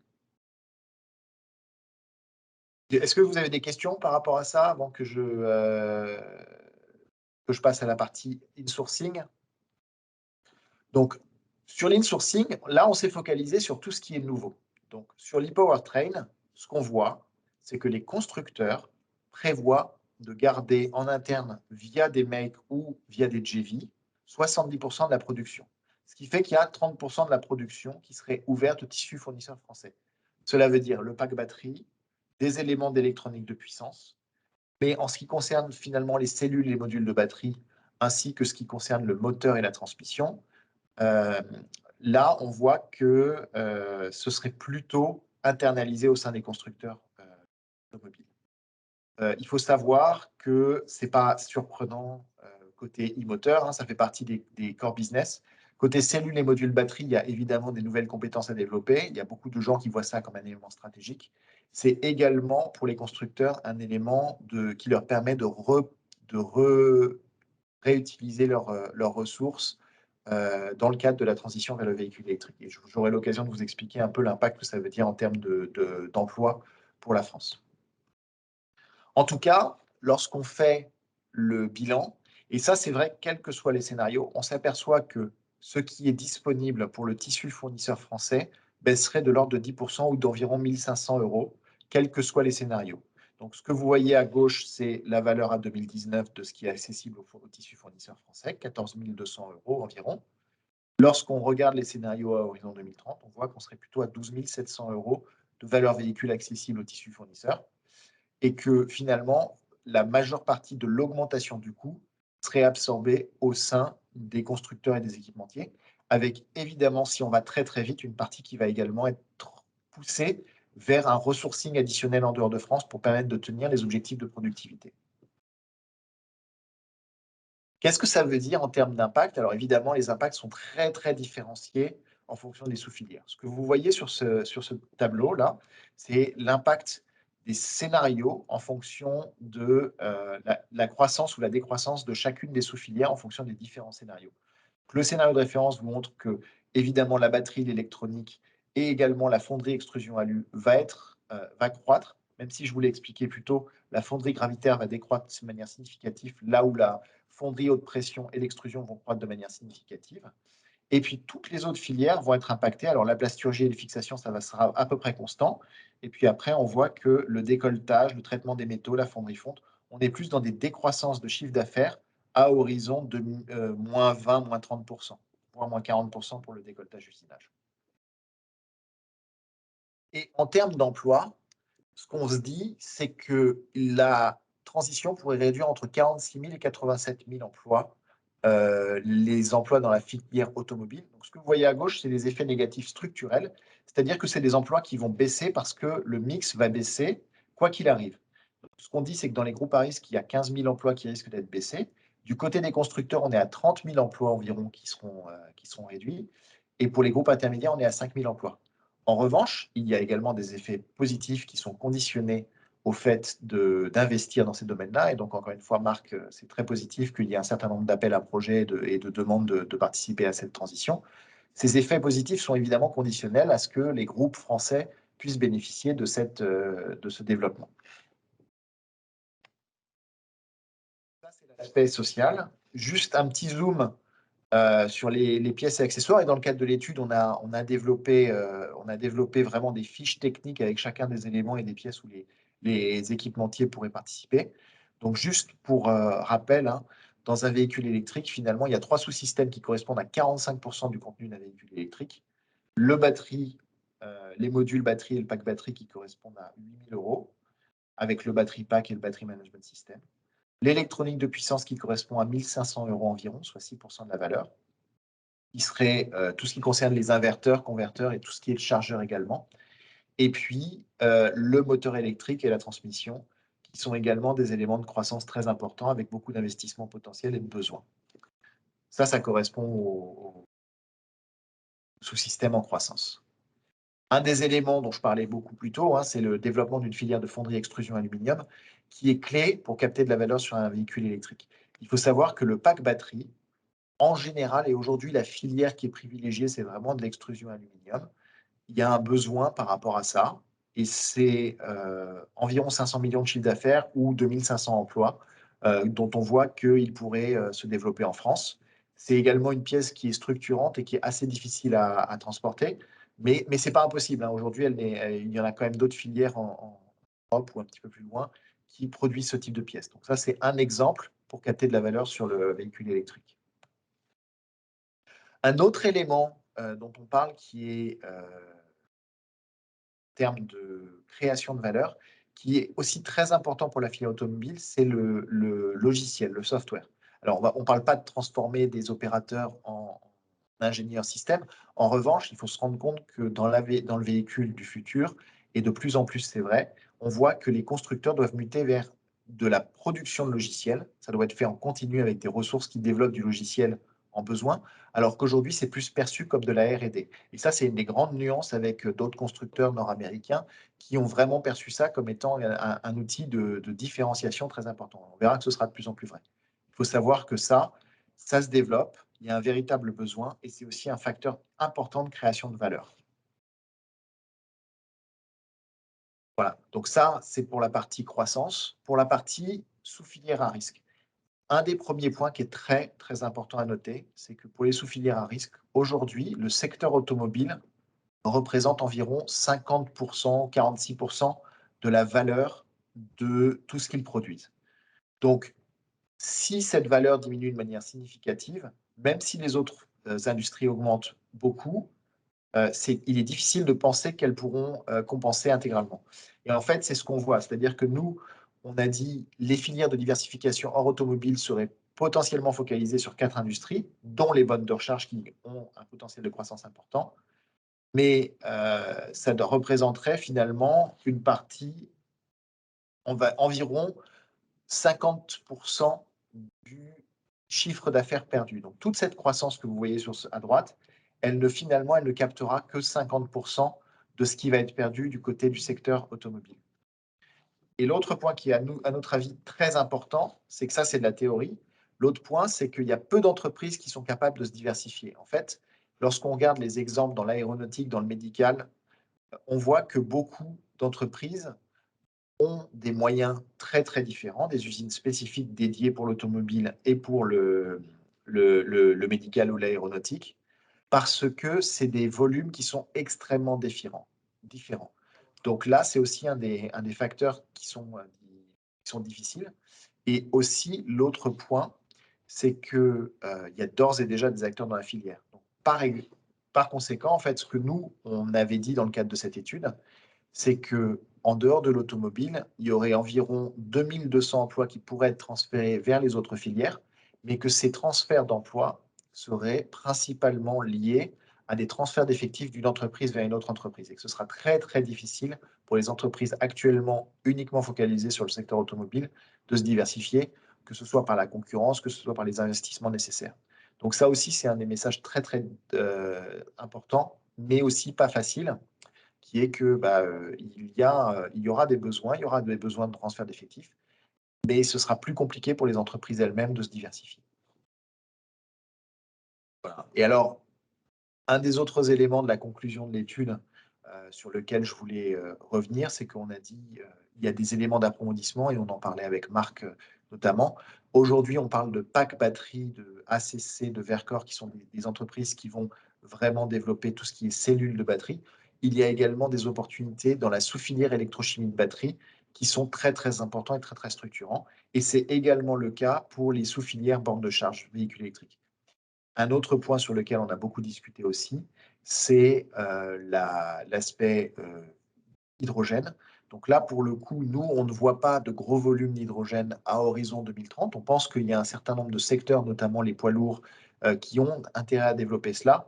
Mais le relais de croissance de l'hydrogène est plutôt à horizon 2035, et ce serait pour des cas particuliers d'utilisation. Ça, c'est potentiellement 3 axes qui pourraient être approfondis en termes de développement de la filière automobile à horizon 2030-2035. Enfin, dernier point, et ça, c'était un point que je voulais aborder avec vous aujourd'hui, donc les considérations qui sont à prendre en compte liées aux impacts potentiels de la crise ukrainienne. Et là où je pense que c'est important de se positionner, c'est que, encore une fois, l'idée de faire différents scénarios est extrêmement pertinente quand on voit que des crises comme celle qu'on est en train de vivre peuvent surgir du jour au lendemain. Ce qu'on voit, tout d'abord, c'est évidemment un impact de l'hausse de l'énergie. Donc ça a évidemment une augmentation des coûts de production pour l'ensemble de la chaîne de production. Hein. C'est l'ensemble de la chaîne automobile qui va être impactée. Et aussi l'augmentation du prix du carburant qui va générer, par conséquent, et ça on l'a déjà vu par le passé, une baisse des kilomètres parcourus. Il y a de nombreux modèles de sensibilité. Donc on s'attend à ce que le nombre de kilomètres parcourus soit baissé et qu'il y ait une véritable baisse, que ça ait un impact sur les véhicules thermiques. En termes de hausse matière, donc il y a des métaux associés aux pots catalytiques qui sont impactés. Donc encore une fois, là on parle de véhicules thermiques, le palladium, le platine. Alors, notre vision, c'est que dans le véhicule thermique, on est de l'ordre de grandeur de toutes les matières premières, et ça, c'est si on prend le cours immédiat, on est de l'ordre de 3 000 $, à peu près, 3 000 € de l'ensemble du coût matière sur un véhicule thermique.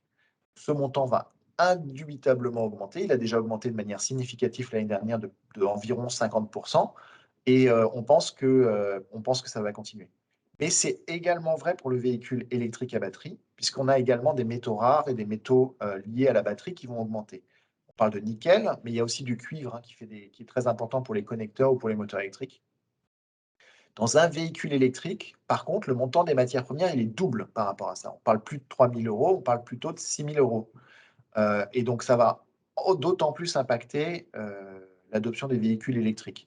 Donc, ça, ce qu'on dit, c'est que les deux parties vont être impactées.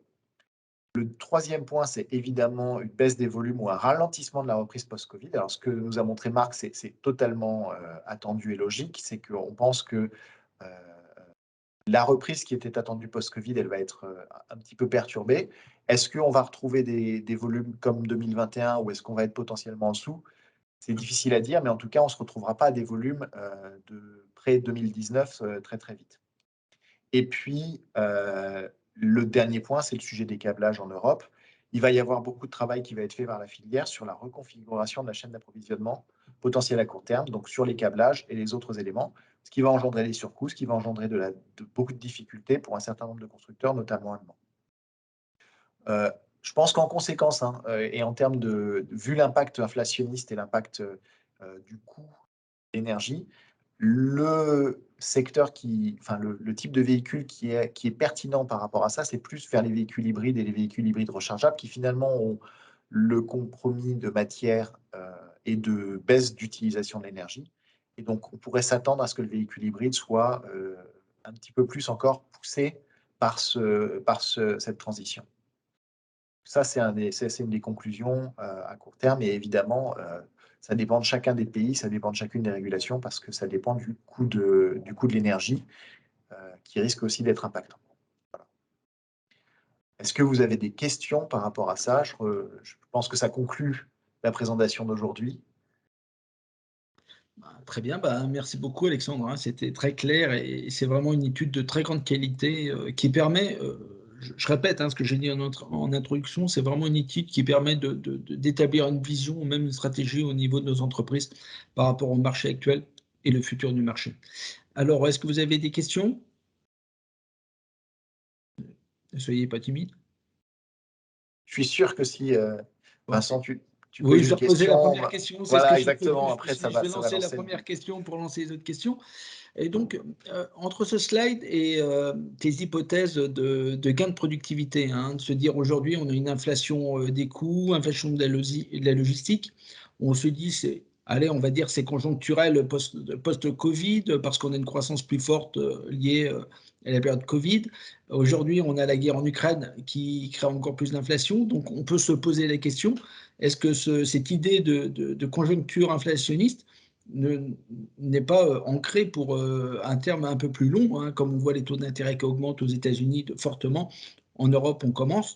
Donc est-ce qu'on n'est pas parti pour, je dirais, une inflation des coûts plus importants, donc qui mettent à mal l'hypothèse centrale de gain de productivité? Donc Alors, quel est ton avis là-dessus? très, très bonne question. Alors, en effet, je pense que l'inflation, il y a vraiment 2 types d'inflation, hein. Il y a l'inflation ponctuelle, donc c'est une augmentation ponctuelle des coûts et c'est stable et après il faut travailler sur la productivité. Et puis il y a une inflation qui commence à être, comment dire? On rentre dans un cycle inflationniste. Donc si on rentre dans un cycle inflationniste, on a connu ça, hein, dans les années 70-80, ça génère une augmentation des coûts, qui génère une augmentation des salaires, qui génère une augmentation, enfin il y avait et on rentre dans ce cycle-là. Donc à valeur nominale, finalement, la productivité et l'augmentation de la performance est, est, est annulée. Je pense qu'en effet, on est plutôt entre les 2. C'est-à-dire que je ne pense pas, les 10-15 dernières années, on risque probablement de ne pas être en mesure d'avoir le même niveau de productivité du fait qu'on a de l'inflation qui va se pérenniser et peut-être que les salaires ne suivront pas. Mais je pense qu'on n'est pas non plus dans un endroit où on va se retrouver sans aucune productivité parce que le cycle dans lequel on va rentrer va être plutôt inflationniste et va pousser à l'augmentation des prix, l'augmentation des salaires et autres. Donc, en toute sincérité, je pense que les 3 scénarios qu'on a pris étaient plutôt pertinents, même si ce n'est pas qu'une question de valeur nominale de l'euro, mais que en fait, on va se retrouver avec une valeur réelle de l'euro qui va qui va baisser. Voilà. Je ne sais pas si j'étais assez clair, mais en fait, quoi qu'il arrive, je pense qu'on est encore dans le cadre plutôt vers la droite que vers la gauche en termes de. D'accord, ben, très bien. Merci beaucoup, Alexandre. Bon, pendant ce temps-là, on a eu miraculeusement quelques questions.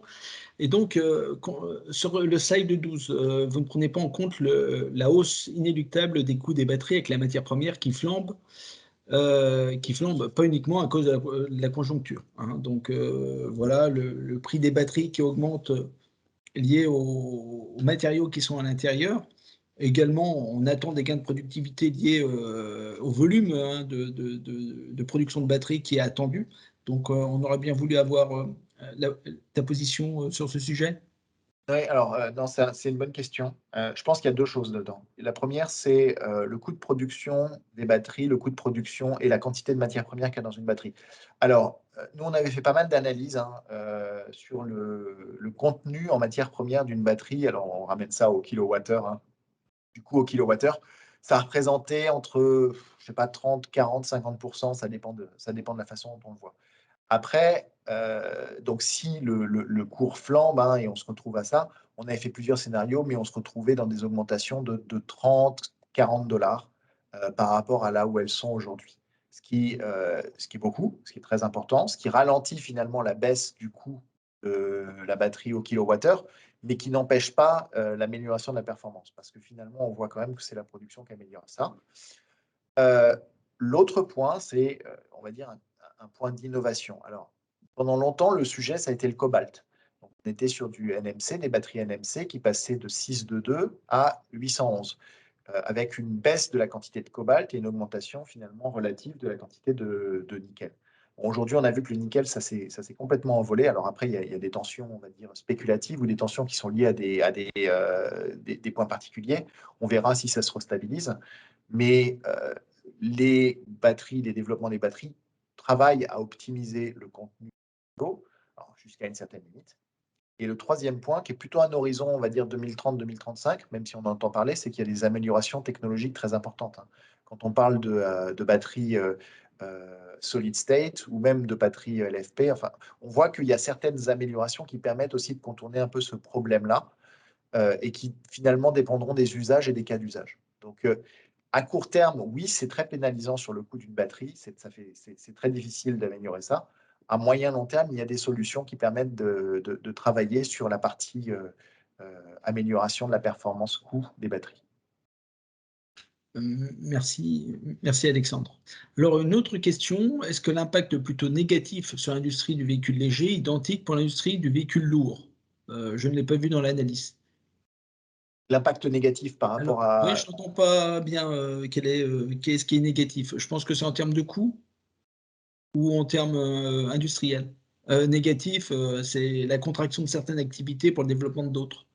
Alors, bon, Je ne sais pas bon, si, Philippe, est-ce que c'est possible de clarifier la question? Oui, lorsque je parlais d'impact négatif, c'était effectivement en termes de volume de production et principalement. D'accord. Est-ce que l'impact en termes d'augmentation de coûts génère une baisse de production pour les véhicules lourds? C'est ça la question. Oui, exactement. Alors, exactement. je pense que là, on est sur un sujet qui est un peu différent parce que là où le véhicule passenger car, donc les véhicules particuliers sont quand même, c'est un produit qui est lié avec un prix et d'autres éléments. Un véhicule lourd, c'est plutôt un véhicule utilitaire qui est associé à des notions de TCO et d'utilisation donc avec des coûts. Donc, on n'a pas fait l'analyse, hein, en toute sincérité, on n'a pas fait l'analyse, mais mon hypothèse initiale serait qu'une partie de cette augmentation de prix serait plus répercutée sur les hausses de coûts logistiques et que par conséquent, oui, ça va baisser un peu, mais ce ne sera pas des baisses à hauteur de 10%, parce qu'il y a toujours besoin de bouger des composants et de changer, de déplacer des objets, finalement. Merci Alexandre, c'est exactement le sens de ma question. C'est des business models différents et coûts bien évidemment différents. Donc du coup, c'était une analyse qui était quand même assez différente et où obligatoirement l'analyse serait Oui. peut-être plus positive que celle effectivement qu'il y a sur le véhicule léger. Ok, merci. Absolument. ils sont aussi des marchés différents, hein, du B2C et du B2B. qui a des comportements assez différents. Alors, une autre question, avez-vous intégré, et si oui, comment l'activité de recyclage des batteries et la récupération des matériaux? Alors, C'est coûteux. non, c'est une bonne question. On l'a intégré, c'est aussi une des réponses à l'aspect technologie et baisse des coûts de 50% à horizon 2030, qui est que finalement, on s'attend à ce qu'il y ait une filière de recyclage des batteries qui soit développée pour permettre d'améliorer la structure de coût des batteries et de recycler les métaux et qu'on arrive à mieux gérer la chaîne d'approvisionnement. Mais on n'a pas pris explicitement ce sujet-là parce qu'il n'y avait pas de... Pour finalement étudier les coûts et les impacts sur la filière, il n'y avait pas nécessairement de besoin sur ce point-là. Mais c'est vrai que c'est un des éléments qui permettrait de manager le risque associé à l'approvisionnement des métaux et donc l'augmentation des matières. Merci Alexandre. Est-ce que ces impacts pour l'industrie automobile pourraient être amoindris par un repositionnement aussi sur les infrastructures de recharge? Ça semble difficile, mais serait-ce utile ou possible? Oui, ça fait partie d'une des recommandations qu'on a dans la partie diversification. Donc, l'un des secteurs vers lequel on peut recommander d'aller travailler, c'est sur les infrastructures de charge. Ça dépend des sous-filières impactées, hein. Évidemment, il y a des composants d'écoltage ou d'usinage qui peuvent être impactés. Enfin, ça dépend vraiment de chacun des composants. On avait étudié ça dans le détail, mais oui, il y a une opportunité de se développer, de se repositionner sur les infrastructures de charge dans ce secteur-là. Il faut juste, encore une fois, hein, on ne parle pas des mêmes volumes que l'automobile, il faut juste être prêt à adapter l'outil industriel pour... Merci Alexandre. Quelle est votre vision des annonces de constructeurs sur le développement du business de l'infotainment, services et plateformes soft? Ah ben, je pense que pour eux, comme je le disais, hein, c'est un vecteur important de développement, d'innovation. C'est indispensable, hein, on le voit, on voit que c'est un besoin, qu'un certain nombre d'acteurs américains sont très bien positionnés par rapport à ça hein, dans la Silicon Valley. Donc, c'est important. Il faut qu'ils travaillent dessus. Aujourd'hui, le business model n'a pas été très, très bien. Enfin, il y a encore beaucoup de tests, on va dire. C'est pas qu'il n'est pas très bien compris. C'est que je pense que c'est quelque chose qui va s'apprendre avec le temps. Les clients aussi, les consommateurs vont aussi apprendre à utiliser ce type de modèle-là et s'adapter au business model associé à ça avec des notions d'abonnement, de paiement à la demande. Et donc, clairement, c'est un moyen pour eux d'augmenter leurs ressources. Tout le monde n'a pas encore, ça n'a pas encore, c'est pas encore important comme source de revenus, mais clairement, ils y réfléchissent et c'est important. Merci Alexandre. Tout à l'heure, tu disais également que ça doit être une activité de production et non pas une activité de Oui, R&D. ouais. C'est quand même C'est le mindset plutôt, c'est-à-dire que c'est de la R&D, évidemment, c'est des gens qui sont ingénieurs qui développent ça, mais il faut vraiment avoir un mindset où c'est quelque chose qui se fait en continu avec des boucles courtes et peut upgrader dans la voiture de manière continue. Merci. Cette analyse repose sur l'hypothèse de batterie type accumulateur, mais quelle vision sur une version hydrogène moins gourmande en terres rares, par exemple? Alors, l'hypothèse de batterie, donc nous, ce qu'on disait, hein, et j'en ai parlé un petit peu, notre vision sur l'hydrogène, c'est qu'à horizon 2030, on ne le voit pas comme étant une source de volume très importante. On pense que ce sera faible, notamment, il y a deux raisons principales. La première, elle est évidemment que le véhicule électrique à batterie a pris le dessus et que les investissements ont tous été drainés vers ça. Et que l'autre, c'est que sur certains cas, ça peut être utile d'avoir un véhicule à hydrogène, notamment sur les poids lourds, parce que évidemment, porter sa batterie pour un poids lourd, c'est très compliqué. Mais ça nécessite d'avoir également une infrastructure dédiée.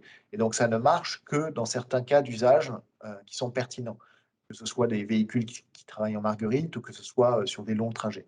Donc, à horizon 2030, on pense que le véhicule hydrogène, ce sera relativement faible en volume, peut-être à horizon 2035 avec plus d'importance, mais plutôt côté poids lourd que côté passenger car, parce que l'ensemble des investissements, l'ensemble de la transition aura été notamment drainé par le véhicule électrique.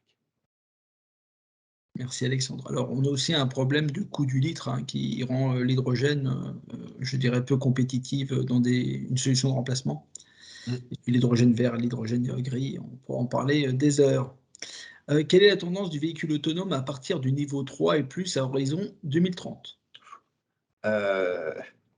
Alors, je ne sais pas si je m'avancerai. Enfin, niveau 3, ça, c'est plutôt niveau 4, 4 plus, ou ça dépend de comment est-ce qu'on définit le 3 ou le 3,5. C'est quand même très compliqué de. Enfin, je pense déjà la notion de niveau d'autonomie est assez complexe parce que finalement, c'est plutôt encore une fois des cas d'usage, des cas dans certaines zones et pas. Donc, évidemment, on voit des exemples qui marchent, mais ça ne remplacera pas tout. Je pense que un jour, ça marchera très bien et que finalement, les gens auront confiance dans le modèle. Mais vous dire si c'est 2022, 2025, 2028 ou 2030, je ne saurais pas vous dire. Et je pense que personne n'a encore l'idée exacte de la date, notamment parce que les conditions de validation de on est prêt ou on n'est pas prêt ne sont pas nécessairement très claires aussi. C'est très, très difficile de donner une date, mais peut-être qu'à un moment, il va y avoir une bascule. Mais alors, je ne saurais pas vous dire à quel horizon. Personne ne saurait vous le dire, d'ailleurs. Et je pense plutôt à niveau 4 que niveau 3, d'ailleurs. Niveau 3, on va le voir adopter de plus en plus. Voilà. Très bien, merci Alexandre. Je crois que c'est la dernière question. Oui, c'est la dernière question. Merci beaucoup. Merci aussi pour cette grande maîtrise du sujet qui est fort appréciable. Alors, allez, on va prendre la dernière question. Je vois la Il y question, en a je un vois la peu de temps. question sur la pratique du véhicule, du V2Grid. Alors, non, on n'a pas examiné le cas des batteries bidirectionnelles dans ce cadre-là. Cela étant dit, le V2G, ce n'est pas nécessairement un sujet de batterie, c'est plus un sujet d'électronique de puissance et de pilotage. Donc, ça nécessite un petit peu d'ajouter de la valeur au véhicule. Aujourd'hui, ce n'est pas très utile vu la quantité de véhicules électriques qu'il y a, mais c'est vrai qu'à horizon 2026-2028, peut-être que ça pourrait apporter quelque chose. Mais c'est encore une fois, c'est rajouter des fonctionnalités et donc du contenu. Donc, il y aura forcément des arbitrages à faire. Et l'intérêt de ce V2G, il a lieu quand on commence à avoir un nombre significatif de véhicules électriques sur le réseau. Mais ça n'a pas d'impact à proprement parler sur l'étude, à part de rajouter un petit peu de coût sur un véhicule électrique, notamment sur l'aspect pilotage et de l'électronique de puissance. Encore merci, merci beaucoup Alexandre. Je pense que c'était clair. On en a fini pour cette partie importante et principale de ce webinaire. Donc on va passer à la partie The Shift Project. Merci. Merci Laurent. Avec Laurent Perron qui va nous parler je dirais, cette urgence climatique qui nous donne voilà, des objectifs et des opportunités. Laurent, je te laisse la parole. Oui, bonjour. Vous voyez mon écran et vous m'entendez bien, c'est bon? Très bien. Ouais. Bonjour. Je vais vous présenter dans quelques slides. Alors, c'est un condensé de ce qu'on a présenté en novembre sur les conclusions des travaux du Shift Project sur l'industrie auto. Et vous allez voir qu'ils s'inscrivent en complément de ce que nous a présenté Alexandre. Alors, avec un prisme un peu différent. Mais sûrement complémentaire, mais surtout sur un horizon de temps qui est un peu plus lointain, puisqu'on se place plutôt à un horizon 2050. Juste pour me présenter en deux mots, donc je travaille chez VDCOM, qui est un institut de recherche sur la mobilité durable, sur l'électrification, les nouvelles solutions de mobilité et le véhicule automatisé. Et puis j'ai eu la chance de participer donc avec le Shift Project à ce travail sur l'industrie auto. En deux petits mots, le Shift Project, c'est une association, un think tank qui œuvre depuis une quinzaine d'années sur les sujets de décarbonation de l'économie, sur la base d'études et de rapports chiffrés et scientifiques, mais qui fait aussi de l'influence, du lobbying auprès des décideurs pour porter des propositions de décarbonation de l'économie. Le Shift a deux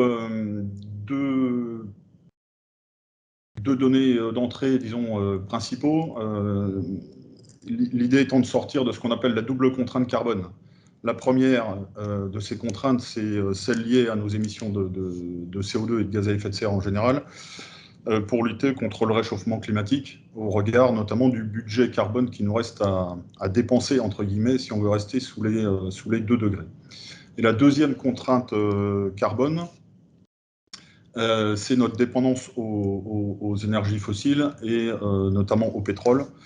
Et la crise actuelle en est une illustration assez forte. Le Shift s'est lancé il y a 2 ans à peu près, dans un gros travail systémique de construction d'un plan. Alors on ne dit pas que c'est le plan, mais c'en est un possible, qui vise à décarboner complètement l'économie française d'ici 2050. Donc ça a donné lieu, encore une fois, à 2 ans de travaux, une vingtaine de chantiers sectoriels, dont l'intérêt principal est qu'on a essayé de le reboucler en termes physiques, en termes d'approvisionnement en matières premières, en termes d'échange d'énergie, en termes d'émissions de CO2. Et on a réussi à sortir un plan global cohérent qui permet de tracer un chemin possible. L'industrie auto, Marc l'a rappelé tout à l'heure, elle est au centre de défis qui sont extrêmement importants. Et on partage complètement l'analyse sur le constat de ces défis, mais aussi sur les ambitions de la filière automobile, qui doit rester forte et qui a l'opportunité de rester forte en France, sous les 2 contraintes du réchauffement climatique et de la dépendance au pétrole. Je pense que vous connaissez ces chiffres par cœur, je les rappelle, l'industrie auto, elle est quand même au centre de cette double contrainte, puisqu'on a une trajectoire nationale de réduction des émissions de CO2 sur la partie transport qui est extrêmement ambitieuse, avec une quasi-décarbonation complète à l'horizon 2050. Et puis, encore actuellement, même si les parts de marché des véhicules électriques grandissent, on est encore complètement dépendant du pétrole à l'heure qu'il est à plus de 90%. Donc, sur la base de ce constat, le travail qu'on a essayé de faire là, sur ce chantier industrie auto est d'essayer de tracer une voie en proposant des axes de transformation de l'industrie française pour qu'elle puisse répondre à ces objectifs. J'ai juste mis sur ce slide, alors sur l'année 2019, l'empreinte carbone du parc automobile en France, aussi bien sur la phase d'usage, donc c'est les briques bleu foncé, la phase d'usage, mais aussi on a ajouté les émissions liées à la production de carburant ou de vecteurs d'énergie et les émissions liées à la fabrication des véhicules. Alors évidemment aujourd'hui avec le parc thermique que nous avons, la phase d'usage est évidemment celle qui est la plus émettrice en gaz à effet de serre, mais l'électrification va faire que cette part-là relative va évidemment baisser, et il faudra aussi qu'on s'occupe de ce qui est hors phase d'usage, c'est-à-dire fabrication des véhicules et production des carburants. On a regardé dans ce plan, avec nos collègues qui ont travaillé sur la mobilité quotidienne et la mobilité longue distance notamment, et sur le fret, on a regardé l'ensemble des facteurs qui contribuent aux émissions de gaz à effet de serre du transport, en regardant ce qu'on pouvait faire sur les différents termes de l'équation de Kayak que vous avez sous les yeux, et notamment regarder comment on peut diminuer le facteur qui a plombé quand même les émissions, enfin l'évolution des émissions depuis une trentaine d'années, qui est la demande de mobilité, c'est-à-dire le nombre de kilomètres qu'on fait par an tous. On a regardé également ce que ça pouvait donner en faisant un report modal important, c'est-à-dire en se reportant, en utilisant les modes de transport les moins émissifs pour les trajets qu'ils permettaient, et puis en regardant le facteur aussi de taux d'occupation des véhicules, qui est un facteur historiquement en baisse depuis une trentaine d'années aussi. Quand on fait ce travail de regarder tous les trajets qui sont effectués quotidiennement et annuellement par les Français, on a reporté ce qui était possible de reporter de la voiture, qui est utilisée principalement aujourd'hui, aussi bien dans la mobilité quotidienne que dans la mobilité longue distance, vers les modes de transport qui sont accessibles pour ces distances-là. Donc sur les barres graphes, j'espère qu'elles sont assez compréhensibles. Vous avez les parts modales en kilomètres parcourus en 2019 sur les barres bleu foncé. Et puis, notre vision de ce que pourrait être la répartition des parts modales en 2050, encore une fois, quand elles sont accessibles pour les trajets à effectuer. Et ce qu'on voit là-dessus, c'est que sur la mobilité quotidienne, un facteur important pour diminuer la demande de mobilité, ça va être à la fois de travailler sur l'urbanisme, c'est-à-dire créer un urbanisme qui réduit les distances, rapprocher les zones d'activité des zones d'habitation, par exemple, de travailler sur le télétravail qui permet de réduire la demande de mobilité, et puis le report modal qu'on voit sur le graphique. Sur la mobilité longue distance, les principales conclusions auxquelles on arrive, c'est qu'on pourra, en tout cas à l'horizon 2050, reporter une partie des kilomètres qu'on fait aujourd'hui en voiture ou en avion vers le train, qui, comme vous le voyez sur le graphe, prend une part modale qui est quand même très sensiblement supérieure à ce qu'elle est aujourd'hui. Alors quand on dit ça, ça a quelques conséquences importantes en termes de mobilité du parc. Et à l'horizon 2050 où on se place, ça aura une influence assez notable sur le marché des véhicules neufs. Et en partant des hypothèses qui sont sur les graphes de report modal important, notre vision conduit à une baisse du marché autour de 40% pour les véhicules particuliers en 2050 et une vingtaine de % sur les véhicules utilitaires légers. Donc ça, si on regarde ce qu'on peut faire raisonnablement, mais en étant quand même extrêmement volontariste sur les 3 premiers facteurs de l'équation. Si on regarde le chantier qui nous intéresse principalement sur les 2 derniers facteurs, c'est-à-dire l'efficacité énergétique des véhicules et sur l'intensité carbone des vecteurs d'énergie ou des carburants. On propose dans notre travail là, 3 axes de transformation qui permettent de tendre vers la sortie des énergies fossiles et la baisse des émissions de gaz à effet de serre. Le premier de ces axes, je l'ai rappelé tout à l'heure sur le petit bar graphe, c'est de réduire l'empreinte carbone des véhicules hors de leur phase d'usage. Et nous, ce qu'on propose comme levier là-dessus, c'est d'inverser une tendance qu'on constate depuis une trentaine d'années de hausse de la masse moyenne des véhicules en proposant de revenir à des véhicules qui soient beaucoup plus légers, de façon assez significative, puisqu'on propose des véhicules qui font entre moins 200 et moins 300 kg pour les VP et moins 150 kg pour les VUL, alors hors batterie. Donc de revenir à des véhicules beaucoup plus petits, beaucoup plus légers. Une partie aussi de cette réduction de l'empreinte carbone de fabrication va être liée à notre capacité à maîtriser la taille des batteries. Et ce qu'on propose ici, c'est une capacité de batterie comprise entre 50 et 60 kWh à peu près, qui couvre quand même une très grande majorité des distances parcourues aujourd'hui.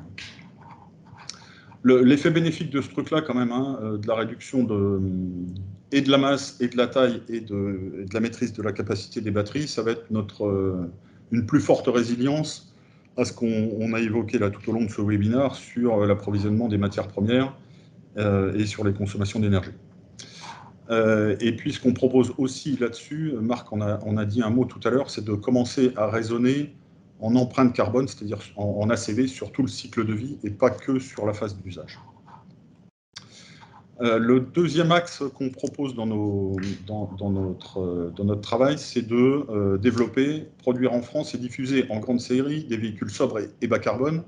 Alors diffuser en grande série, ça veut dire qu'il faut que les voitures soient le plus accessibles possible et le plus rapidement possible, de manière à respecter notre trajectoire de décarbonation. Alors, véhicules sobres, ça veut dire quoi pour nous? Ça veut dire, on l'a dit juste avant, des véhicules légers, des véhicules aérodynamiques et des véhicules qui soient énergétiquement efficaces en termes de consommation en kilowattheure par kilomètre. Juste pour illustrer, je vous ai mis 2 photos sur la droite. ces deux véhicules sont 0 g de CO2 par kilomètre en émission à l'usage. Mais on ne peut pas considérer, enfin je ne pense pas, que le véhicule du dessus soit un véhicule dit sobre. En revanche, le second est aérodynamique, il paraît léger. Voilà, enfin, c'est plutôt ça qu'on qualifie comme véhicule sobre que le véhicule zéro émission à l'usage du dessus. Énergie décarbonée, ça on en a longuement parlé. Alexandre en a touché un mot. Visiblement, on sera quand même au moins dans les véhicules particuliers et une très grande partie des véhicules utilitaires légers en électrique à batterie. Il y aura peut-être un petit peu d'hydrogène pour les raisons qu'a évoqué Alexandre, mais aussi pour des raisons de disponibilité d'hydrogène vert qui, dans notre vision, devrait plutôt être réservé à des usages qui ne peuvent pas être électrifiés, comme la pétrochimie, l'aérien, qui vont avoir beaucoup plus de difficultés à s'électrifier. Le troisième axe de transformation, c'est de profiter de ces opportunités qui sont liées à l'évolution de l'usage du parc pour commencer à regarder quel relais il pourrait y avoir en termes de production pour garder une industrie automobile forte en France. Donc il y a plein de sujets qu'on a déjà évoqués dans ce webinaire. Les nouvelles productions, ça va être les infrastructures de recharge, ça va être l'électronique, dont principalement l'électronique de puissance, les moteurs électriques, les batteries. Tout ça, c'est des opportunités qu'on a également identifiées comme étant riches en emplois et de nature, encore une fois, à garder une industrie forte en France. Dans notre vision, et compte tenu des parts modales que je vous ai présentées tout à l'heure à l'horizon 2050 sur les deux roues, on souhaite aussi explorer les potentialités que pourrait représenter une industrie des deux roues électriques, du vélo ou du VAE, forte en France, en rapatriant une partie de la production sur le territoire. Aujourd'hui, sur le vélo, principalement, et sur le VAE, il y a quelques milliers d'emplois en France, mais qui sont que de l'assemblage. C'est-à-dire toute la production des pièces est faite aujourd'hui à l'étranger. Et quand on regarde un peu le marché potentiel avec les parts modales qu'on imagine, ça peut représenter jusqu'à 4 millions de vélos vendus en France tous les ans. Et si on arrive à industrialiser, à faire de la R&D en France, ça peut représenter un volume d'emploi qui est extrêmement important dans la filière fabrication, mais aussi en aval. Je fais extrêmement rapidement, hein, je vous transmettrai le lien vers le rapport plus complet. En conclusion de nos travaux, on a fait un cascading, alors qui va reprendre pour partie ce qu'a présenté Alexandre sur le fait que l'impact brut sur la filière automobile risque d'être extrêmement important en termes d'emploi. Nous, on fait une hypothèse de relocalisation d'une partie de la production de véhicules en France, en disant qu'on pourrait raisonnablement imaginer qu'on soit à peu près autosuffisant, au moins autosuffisant en production de véhicules en France par rapport au marché. On a aussi identifié, mais Alexandre l'a fait, un certain nombre de filières directement liées à l'automobile qui seraient potentiellement pourvoyeuses d'emplois, comme les batteries ou les infrastructures de recharge. On a ajouté aussi ici les chiffres du vélo que je viens d'évoquer. Et rien qu'avec ces hypothèses, on arrive grosso modo à un niveau d'emploi qui, sans compenser complètement les potentielles pertes qu'on pourrait enregistrer dans la filière, permettent à tout le moins d'amortir une partie de la réduction des emplois. Il y a d'autres opportunités qu'on a commencé à évoquer ici, qu'on n'a pas chiffrées, et qui vont concerner, vous l'avez évoqué dans les questions, les services de mobilité, et qui vont concerner aussi les composants d'électrification, on en a parlé, et aussi toute la filière de recyclage, qui n'est pas intégrée dans ces chiffres-là, mais qui potentiellement peuvent représenter un nombre important en emploi. Donc l'idée est de dire ici, faisons en sorte, et c'est les ambitions que Marc a données en introduction, hein, faisons en sorte de conserver une industrie automobile forte en France, et c'est possible, en jouant sur la compétitivité notamment. Mais on peut aussi commencer à regarder un certain nombre d'autres opportunités, soit dans l'automobile directement ou indirectement, soit dans d'autres canaux d'industrie de la mobilité routière au sens large. Oui, je vais finir là-dessus. Donc évidemment, il va falloir accompagner et les filières et les salariés et les propositions qu'on fait, qu'on a formulées dans notre rapport, vont évidemment dans ce sens-là, d'un soutien fort à la R&D, aux investissements industriels, de création de passerelles entre les différentes industries de la mobilité routière, et puis un enjeu fort sur la formation, qu'elle soit à la fois continue et initiale du reste. Et je vais terminer là-dessus.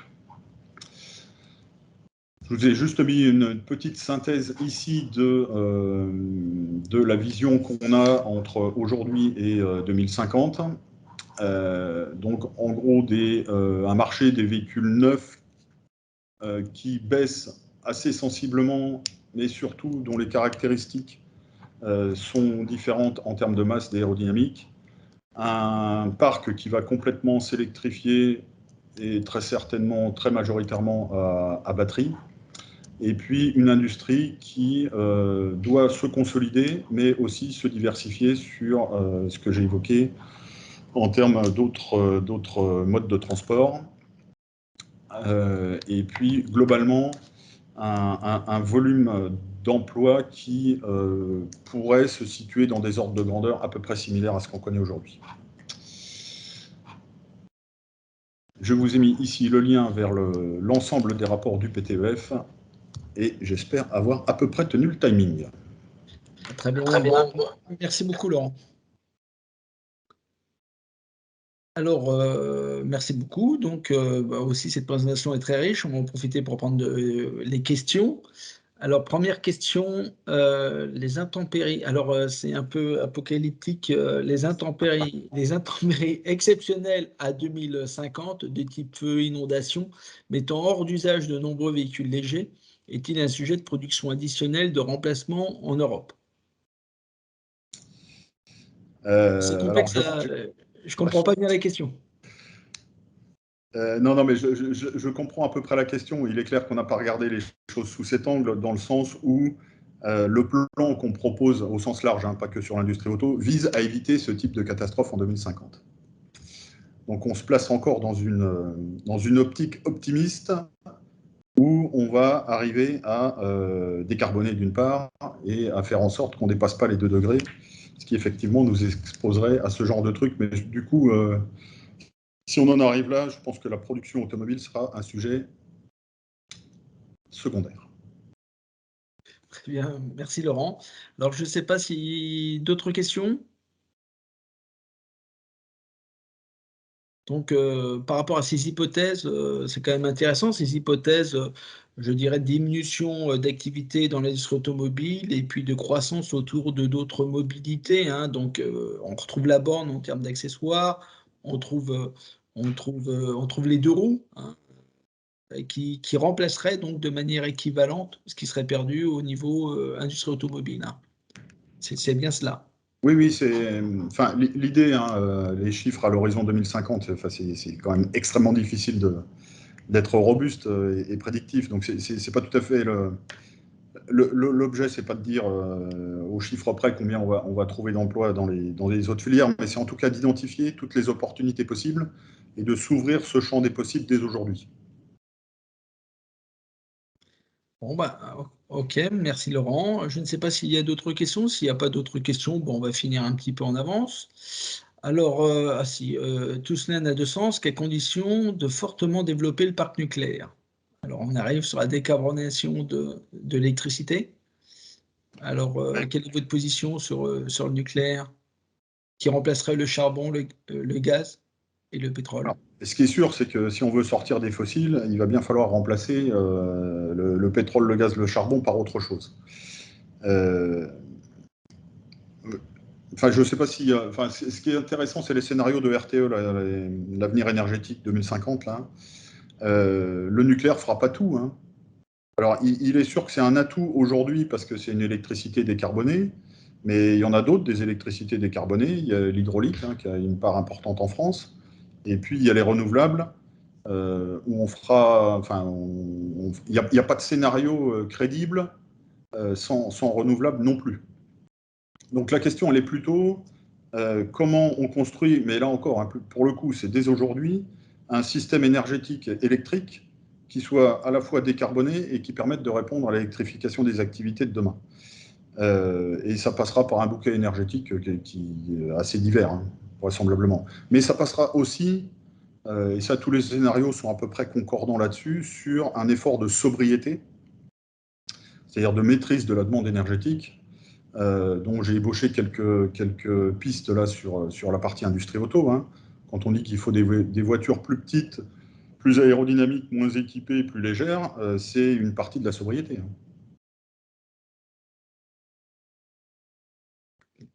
D'accord. Ok, merci Laurent. Après, je rajouterais, quid de l'acceptabilité du consommateur de tout ça? Ouais, ça c'est un vrai sujet. C'est un vrai sujet.